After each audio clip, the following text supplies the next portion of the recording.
Welcome to the EmpowerElle podcast.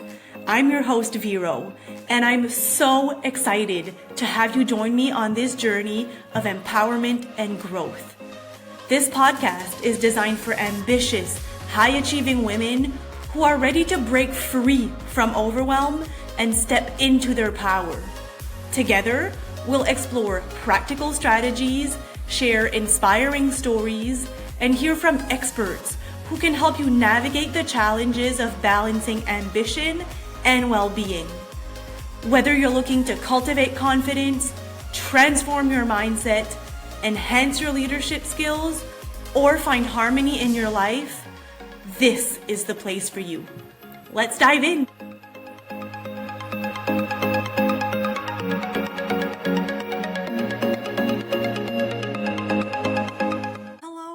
Welcome to the EmpowerElle podcast. I'm so glad that you're here to learn about something that could shift the way that you lead and live. Today's conversation is all about how to weave self-care into even the busiest workday without it feeling like another thing on your to-do list. So let's take a deep breath. And let's dive in. Have you ever reached the end of your workday feeling completely drained, only to realize that you didn't even eat lunch, your shoulders are up to your ears, and you've been running on caffeine and adrenaline since 8 a.m.? Well, you are not alone. It happens to the best of us, and that is why self-care is so important. So I first want to address the difference between after-work recovery and in-day replenishment. Now, they're both really important, but your energy depletes throughout the day. And if you only wait at the end of your day to take some time for yourself and to recover from your day, then you're not going to be at your best for the whole entire day. Versus if you're able to take some small pockets of time during your day to replenish your energy, you will have a more even amount of energy and productivity throughout the day, and it will make you a better person, a better leader, a better employee. So here's an example. I used to think that I did not have time to take a lunch break, and I would eat lunch at my desk while working every single day. I felt like the world would collapse if I stepped away from my computer for more than 5 minutes. Now, I was absolutely drained and exhausted every single day. I wasn't a supportive leader for my team. I was putting extra pressure on them.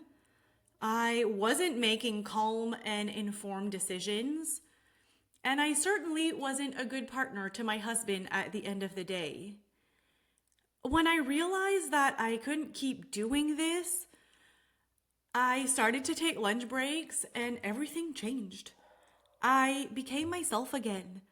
I was more productive and supportive and just an overall better person. And it's a lunch break. It sounds so simple. But when you are in that overwhelm, you feel like you can't allow yourself to do that. And you don't realize that taking the break will actually make you more productive afterwards. So this is where we need to shift our mindset. We need to reframe self-care from indulgence to actually being a performance strategy. It's like I just said, when you're in that bubble of feeling so stressed, you think that it's selfish to take a break and to take some time for yourself. But you don't realize that it actually makes you better. it actually increases your performance. So if you can shift your mindset to really know deep down that it's good for you and for the people around you, you'll be a lot more encouraged to actually take some breaks and to do some little self-care techniques during your day. When you show up replenished, it impacts your team and your decision making and your creativity. It's all about aligned leadership. So leading in a way that actually feels like you and that feels good and that allows you to connect with your team. If you enjoy all of this conversation and it's something that you want to dive deeper into, I really encourage you to check out my coaching program. Okay, so here's what I used to think, and you might think as well. I don't have time. It's selfish when others need me. I'll just push through until the weekend. But I really hope that deep down, you know that this is not true. You think that you don't have time?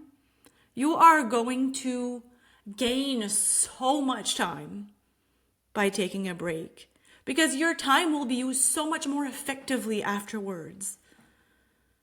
And it's selfish when others need me. They're going to enjoy talking to you a hell of a lot more when you are refreshed and calm and level-headed. And if you try to just push through until the weekend, you're not going to do great work. You're going to be exhausted. You're going to be short-fused. And then when the weekend comes, you're just going to sleep all weekend and veg out on the couch and not enjoy your weekend. And then be anxious at the end of it because you didn't take the opportunity to actually do something during the weekend. So I hope you see that it's not helpful at all. Let's look at ways that you can actually do some micro self-care during your day. So let's break it down into 4 categories. The first one is a physical reset. So this might mean stretching at your desk. You can do very easy stretches, as you might see if you're looking at me on YouTube or Spotify. You can walk during a call. If you have a meeting where you don't need to be seeing a screen, then take it on your phone and walk around your house even. If you're scared that you need to come back to your desk and you're working from home, you don't have to go outside, but you can walk in your house. Another thing you can do as a physical reset is hydration. Make sure that you drink a lot of water. And if you're someone who struggles to drink your water, maybe you want to put an alarm and have a reminder for yourself. The second category is mental reset. So you might have heard about these a little bit more, but they are so important. It can be a 2-minute breathing exercise. It can be a 2-minute meditation. There's tons of them on YouTube. Maybe you want to take a few minutes to journal some quick wins that you had that morning. Or maybe you just want to change your environment to have a fresh perspective. You want to move from the kitchen to your office, to the couch, to outside. Just being in a different environment really resets your mind. Now, the third category is an emotional check-in. So there's breathing again, but while taking deep breaths, notice what you're feeling. And is it a feeling that is productive, that is helpful? If not, is there a way that you can reframe that thought? Another thing you could do is send a message of gratitude to someone. Maybe your team's been working really hard and you've been so stressed and feeling so much pressure that you haven't been really great to them, maybe you haven't said thank you, maybe send them a thank you note. Tell them how much you appreciate them and see their energy completely change. Another emotional check-in that you can do is a music reset. I'm sure we all have that one song that just changes your energy as soon as you hear it.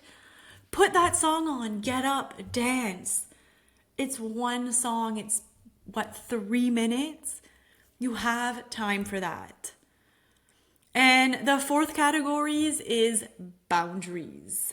So as I mentioned, and one that I put in place is block my lunch hour on my calendar as a non-negotiable. It's already blocked. No one can book me for a meeting at that time. Maybe you need to say no to unnecessary meetings. And there's really respectful and polite ways to do this. Or maybe you want to have focused time periods that are do not disturb. Just let the people around you know, and they will respect it. Okay, this one's going to be a short and sweet one today. I really encourage you to choose one small action from each of the categories to create a 5-minute power pack. It's something that you can go back to when you're feeling overwhelmed. When you're in that moment and you don't know what to do to get yourself out of it, have something prepared that you can access and that shows you what you can do to get you feeling better right away. Another thing that can help is habit stacking. So pair a self-care ritual with something that you already do. So maybe you tell yourself that after sending an email, you're going to stretch your shoulders. I'm sure you send tons of emails in a day. So even if you remember just half of those times to stretch your shoulders after, you're going to feel so much better. Remember that consistency beats intensity. Okay, let's recap. Self-care is a leadership advantage. It's not a luxury. So look at these 4 categories of physical reset, mental reset, emotional check-in, and boundaries, and see how you can implement these. You don't need a spa day to feel grounded and recharged. You just need small intentional pauses throughout your workday. So what micro self-care habit are you going to try tomorrow? I would love for you to share it with me. DM me on Instagram at Vero_Normando or at EmpowerElle. And if this speaks to you and you would like to go more in depth, you might be interested in my coaching program where we dive deep on energy management and boundaries and leading from a place of alignment. So go check out my social media for all of the information and feel free to send me a message with any questions that you might have. Until then, keep choosing yourself, your vision, and your values. That is real power. I hope you have an amazing day, and I will see you in the next episode. Thank you for tuning into the EmpowerElle podcast. I hope today's episode inspired you and gave you practical insights to help you navigate your journey as an ambitious, high-achieving woman. Remember, every step you take towards building your confidence and embracing your full potential is a step closer to creating the life you truly desire. If you enjoyed this episode, please take a moment to subscribe, rate, and review the podcast on your favorite platform. Your support helps us reach more women who are ready to step into their power and live their best lives. Don't forget to join our community on social media for more resources, tips, and inspiration. Until next time, lead with power and live with wellness. You are unstoppable.